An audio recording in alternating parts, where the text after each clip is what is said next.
दिल्ली में कर्तव्य पथ पर देश की आन बान शान की भव्य झांकियां आप देखेंगे और पूरी दुनिया की नजर कर्तव्य पथ पर रहेगी।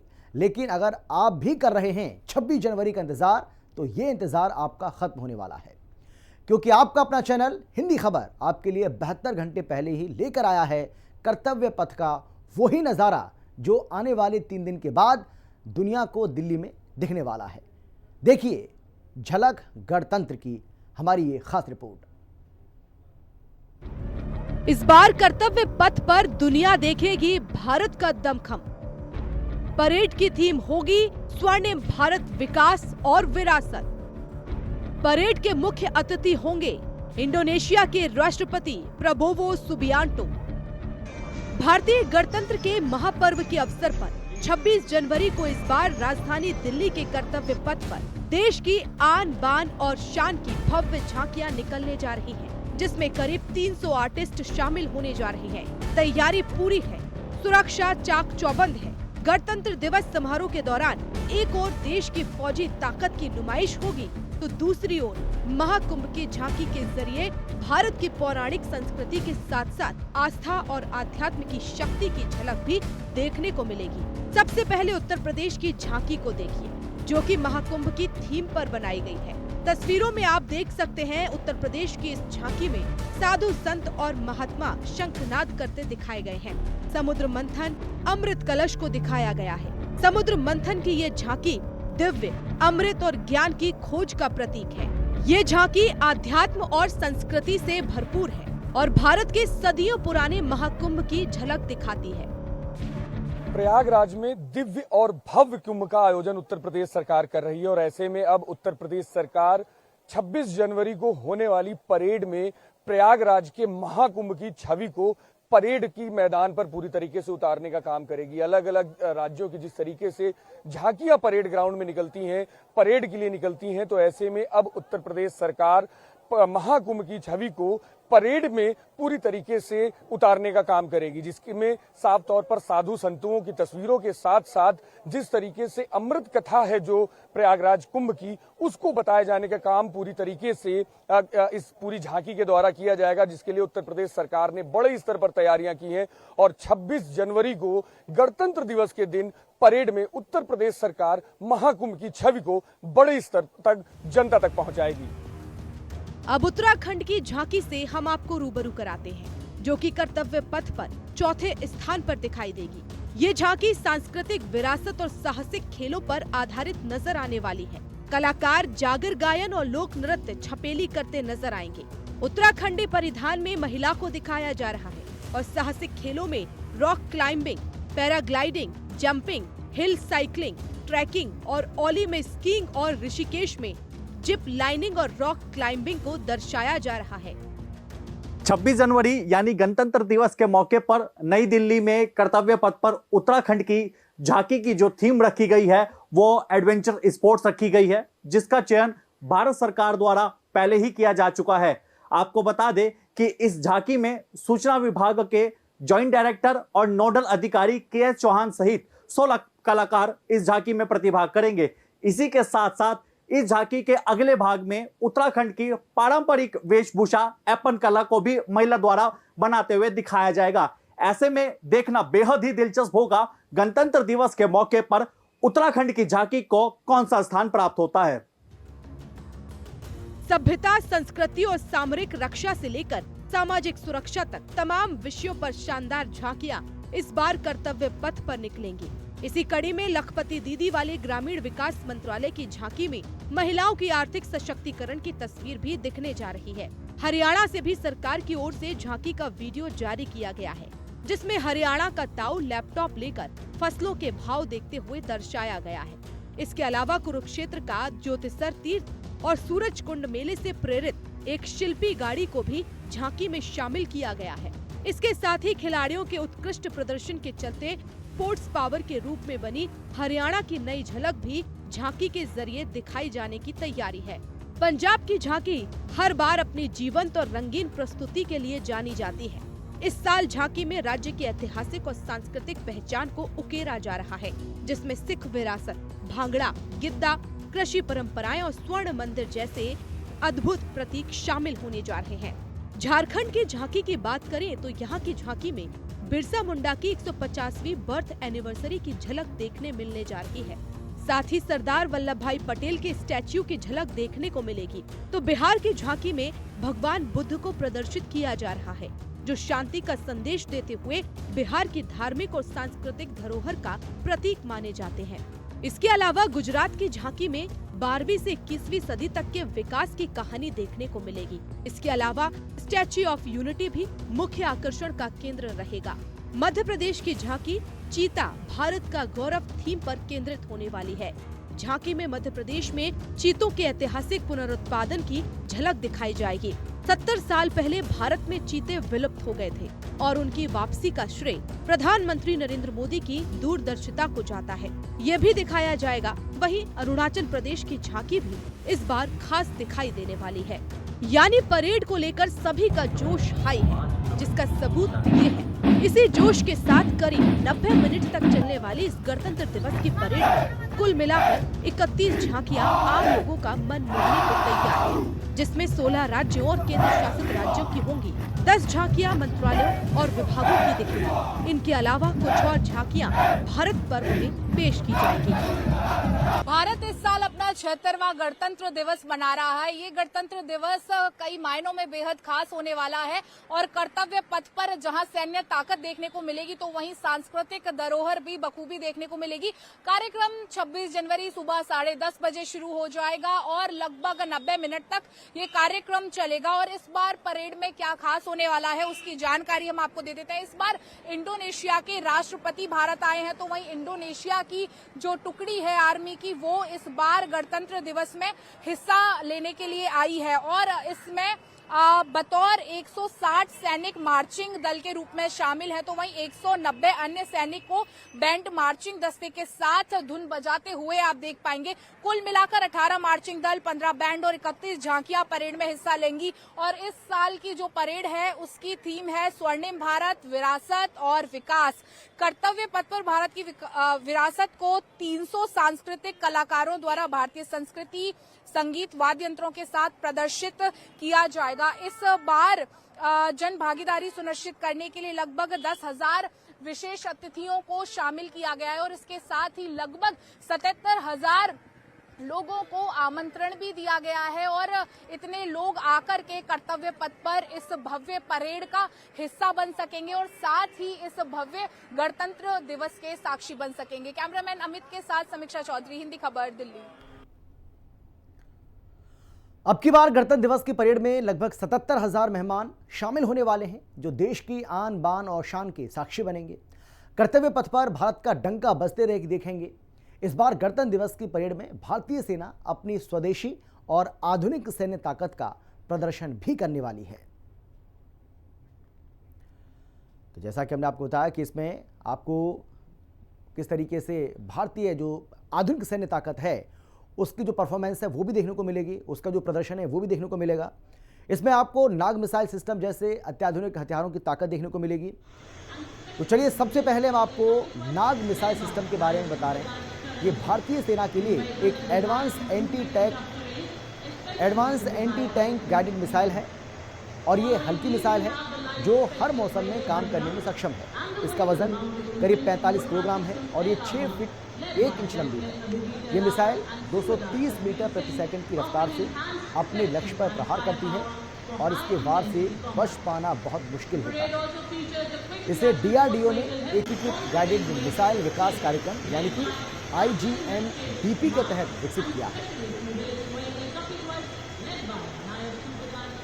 और इस बार परेड में भारतीय सेना की T-90 भीष्म टैंक की भी झलक आपको देखने को मिलेगी, जिसकी खासियत जानकर आप भी हैरान रह जाएंगे। आपकी टेलीविजन स्क्रीन पर दिख रहा ये टैंक भीष्म T-90 है, जो कि शक्तिशाली आयुध, विश्वसनीय कवच सुरक्षा और उच्च गतिशीलता वाला एक लड़ाकू ट्रैक है। इस टैंक में उच्च सटीकता वाली दृष्टि प्रणाली है, साथ ही ये स्वचालित लोडर से भी लैस है। इनके अलावा गणतंत्र दिवस पर भारतीय सेना अपने कपिध्वज स्पेशलिस्ट मोबिलिटी वाहन, आधुनिक Nandi Ghosh quick reaction force वाहन, इसके अलावा short bridge system, Sanjay battlefield surveillance system, Akash मिसाइलों से लैस आकाश आर्मी लॉन्चर का भी प्रदर्शन करने वाली है, जो न केवल देश की ताकत का दुनिया भर में डंका पीटेंगे, इनकी खासियत के बारे में जानकर दुश्मन थर थर कांपेंगे। भारतीय सेना ने अपने त्वरित प्रतिक्रिया बल वाहन का नाम त्रिपुरातंक रखा है और त्रिपुरातंक का नाम भगवान शिव के नाम पर रखा गया है, जो बुराई के विनाशक और ब्रह्मांड के रक्षक है। ये नाम सेना की अदम्य शक्ति, संकल्प और दुश्मनों को नष्ट करने की क्षमता का प्रतीक है। इसकी झलक भी आप गणतंत्र दिवस परेड पर देख सकेंगे। त्रिपुरांतक तो भगवान शिव जी का रथ था, जिसका एक पहिया सूर्य देव का था, एक चंद्रमा देव का था और उसे ब्रह्मा जी चलाते थे। तो कहा जाता है कि उस गाड़ी को कोई भी उस वाहन को कोई भी हरा नहीं सकता था और वो कहीं पर भी बहुत ही हिम्मत से पहुंच सकती थी। तो फौज में भी जो लड़ाई शुरू होती है वो उस जगह पहुंच के होती है जहां लड़ाई का सोर्स है, जहां शुरू हुई है। तो ये गाड़ियां quick reaction force vehicles, mobility vehicles हैं, जो हमारे बहादुर जवानों को कहीं पर कोई कॉन्फ्लिक्ट होता है या फिर कहीं पे कोई सिचुएशन टेंस होती है, वहां तक पहुंचाने का काम करती है। और ये तो आप भी मानेंगे कि जब तक लड़ाई शुरू तब तक नहीं होगी जब तक हमारे जवान वहां पहुंचेंगे। तो इसमें बहुत महत्वपूर्ण काम आता है ऐसी गाड़ियों का, जो इंटरनेशनल स्टैंडर्ड्स है अगेंस्ट वेपन्स, स्टैंडर्ड 4 उसके अंतर्गत है, जिसमें स्मॉल आर्म्स फायर से इसको कोई नुकसान नहीं होता। आप इस पे माइन प्रोटेक्टेड है, अगर माइन से ऊपर से जाएगी तब भी ये सिक्योर रहेंगी, सेफ रहेंगी, हमारे जवानों को अंदर सेफ रखेंगी। और साथ ही अगर आप इस पर LMG अटैक करें, आप इस पर इंसास कोई छोटी गाड़ी वेपन का अटैक करें या फिर आप इस पे ग्रेनेड भी मारें, हमारे जवान उसके अंदर सुरक्षित रहेंगे। और अगर फायर भी करना है, आप देखेंगे इसके ये होल्स बने हुए हैं, जिससे एक समय पर 8 जवान दोनों तरफ से फायर कर सकते हैं, गाड़ी को भी प्रोटेक्ट कर सकते हैं, सिचुएशन को कंट्रोल में ला सकते हैं। ऊपर देखेंगे जो LMG कैरियर है, जहाँ पे हमारा जवान खड़े होके लड़ाई करता है, वो पूरा 360 डिग्री घूम सकता है, मतलब कि किसी भी तरफ से आने वाले फायर को वो बराबर जवाब दे सकता है। इसकी हाइट आप एक छोटी चीज नोटिस करेंगे कि वो इस लेंथ तक की बनाई गई है। बाकी गाड़ियों में आप देखेंगे कि जो LMG लड़ाई करते हैं वो थोड़ा सा नीचे रहता है, जिसमें जवान हमारा नीचे की तरफ उसको रह के फायर करना पड़ता है। इसमें इतनी हाइट दी गई है कि हमारे जवान को कोई नुकसान नहीं होगा और ये गाड़ी उसको फुल प्रोटेक्शन प्रोवाइड करेगी। गणतंत्र दिवस 2025 की परेड में देशवासियों के साथ साथ देश के दुश्मनों को भी ब्रह्मोस की ताकत देखने को मिलेगी। ब्रह्मोस भारत की सुपरसोनिक मिसाइल है। 9 मीटर लंबी इस मिसाइल को जल, थल, नभ तीनों ही जगहों से दागा जा सकता है और ध्वनि की दोगुनी रफ्तार से चलने वाली ये मिसाइल अपने टारगेट को भेजने से महज 20 किलोमीटर पहले ही अपना रास्ता बदल सकती है। DRDO अब ब्रह्मोस 2 बनाने में अग्रसर है, जो दुनिया की सबसे तेज गति से मार करने वाली सुपरसोनिक मिसाइल होगी और इसकी रेंज 1500 किलोमीटर तक होगी, यानी कि 1500 किलोमीटर तक होगी। ध्वनि की स्पीड से 7 से 8 गुना ज्यादा, यानी करीब 9000 किलोमीटर प्रति घंटा होगी। ब्रह्मोस 2 को बनाने में दुनिया की सबसे तेज गति से चलने वाली मिसाइल रूसी जिरकॉन की तकनीक का इस्तेमाल किया जाएगा। ब्रह्मोस 2 को जहाज, पनडुब्बी, विमान और जमीन आधारित मोबाइल लॉन्चर से लॉन्च किया जा सकता है। इसकी रेंज में दिल्ली से इस्लामाबाद और 1500 किलोमीटर की रेंज वाला चीन का कोई भी शहर आ सकता है। इस मिसाइल से सिर्फ 5 से 8 मिनट में टारगेट को तबाह किया जा सकता है। झांकियों की इस कड़ी में आधुनिक भारत की सैन्य शक्ति भी खास तौर से प्रदर्शित की जा रही है। इसका प्रदर्शन हो रहा है। इस बार पहली बार सेना के तीनों अंगों की संयुक्त झांकी भी प्रदर्शित की जाएगी। इसमें जल, थल, नभ के सशक्त और सुरक्षित भारत की तस्वीर पेश की जा रही है। इस झांकी में स्वदेशी टैंक, वायुसेना के आधुनिक लड़ाके विमान, हेलीकॉप्टरों और नौसेना के विध्वंसक जहाजों का एक साथ संचालन दिखाया जा रहा है, जो सेना के तीनों अंगों के बीच अनूठे तालमेल और इंटीग्रेशन को भी दर्शाएगा। इसके अलावा रक्षा अनुसंधान एवं विकास संगठन यानी कि DRDO की तरफ से सेना के लिए स्वदेश में बने अत्याधुनिक हथियार और साजो सामान प्रदर्शित किए जा रहे हैं। खासकर इसमें देश की नवीनतम रक्षा कवच की ताकत भी दिखाई जा रही है।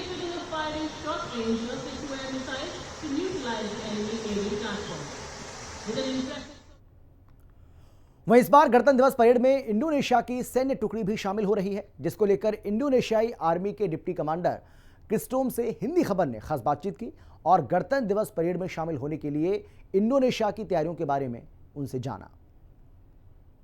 India is celebrating its 76th Republic Day, and in this series, Indonesian Army is participating in Republic Day parade. So, right here with me is a Deputy Commander in Indonesian Military Academy, Mr. Christom. Sir, very welcome to you in Hindi Khabar. So, how much you are excited?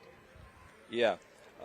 Most of all, very excited to be here, and thank you again for the invitation of Indonesian Defense Force to be participated in Republic Day of India 2025.